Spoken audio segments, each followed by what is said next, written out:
नमस्कार। You and yoga में पुनः आपका स्वागत। शिव सर्वोदय के पाठ के क्रम को हम आगे चलाते रहेंगे। अभी बीच में हम प्रारंभ कर रहे हैं पतंजलि योग दर्शन।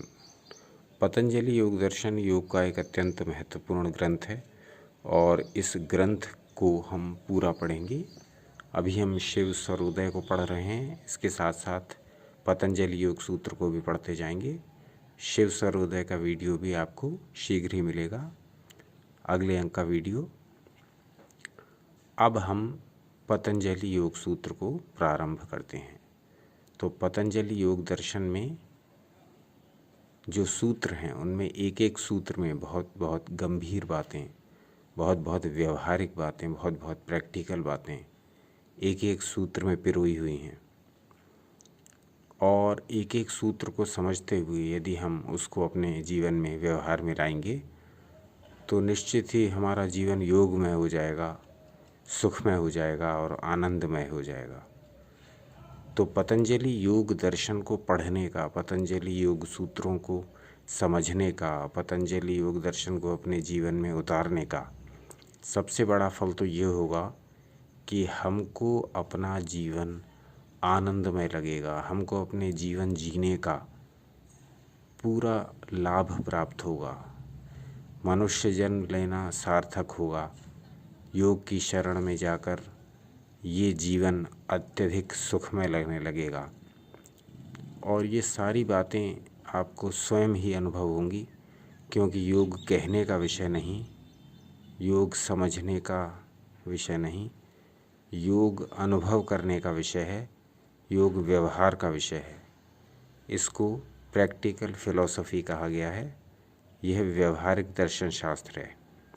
इसमें रूखे कोरे फीके दर्शन की तरह जिसका कोई भी व्यवहारिक जीवन में उपयोग ना होता हो, इस तरह की कोई संभावना नहीं है।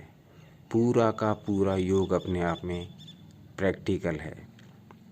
जो भी आसन हैं, जो भी प्राणायाम हैं, जो भी ध्यान हैं, जो भी क्रियाएं हैं, वो सभी अपने आप में इतनी वैज्ञानिक और इतनी महत्वपूर्ण और इस प्रकार से सुगठित हैं कि यदि आप उनको अपनाएंगे, उनकी विधि अनुसार उनको ठीक से करेंगे तो उसका निश्चित ही आपको प्रतिफल मिलना है। गणित में जिस प्रकार 2 + 2 = 4, विज्ञान में जिस प्रकार एक तत्व को दूसरे में मिलाने पर एक निश्चित तत्व प्राप्त होता है, उसी प्रकार योग भी है। और योग को जानने के लिए बहुत सारे ग्रंथ हैं।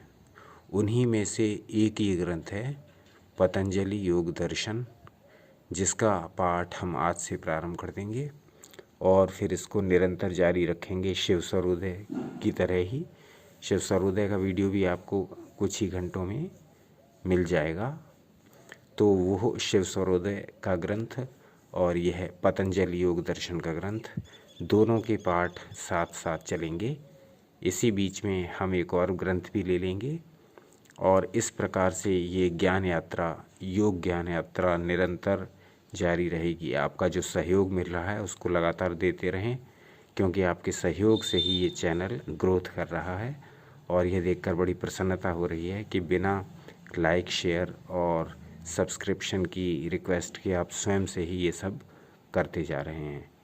तो आज का अधिकांश समय तो केवल इस परिचय में ही निकल गया कि ये वीडियो किसके ऊपर है। अब हम एक श्लोक ले लेते हैं, अब हम एक सूत्र ले लेते हैं पतंजलि योग सूत्र का। तो पतंजलि योग सूत्र का पहला सूत्र है समाधिपाद नामक। यह भाग है पतंजलि योग दर्शन का और यह पहला भाग है। इसका पहला सूत्र है, यानी पहले अध्याय का पहला ही सूत्र है जिससे कि इस ग्रंथ का प्रारंभ होता है। वो है अथ योगानुशासनम। अथ योगानुशासनम। अथ मीन्स अब प्रारंभ करते हैं, योगानुशासनम योग के अनुशासन को। तो इसका शाब्दिक अर्थ हुआ अब प्रारंभ करते हैं योग की शिक्षा देने वाले ग्रंथ को योग अनुशासनम। अब योग की शिक्षा देने वाले ग्रंथ को प्रारंभ करते हैं। अथ योग अनुशासनम। तो इससे प्रारंभ हम करते हैं पतंजलि योग दर्शन के पाठ का। अब हम इसी ग्रंथ के द्वारा, ग्रंथकार के द्वारा योग को समझने का प्रयास करेंगे। तो आज के अंक में यहीं तक। इसी प्रकार से अपना मार्गदर्शन, सहयोग और प्रेम बनाए रखिएगा इस चैनल पर। आपका अमूल्य समय देने के लिए बहुत बहुत धन्यवाद।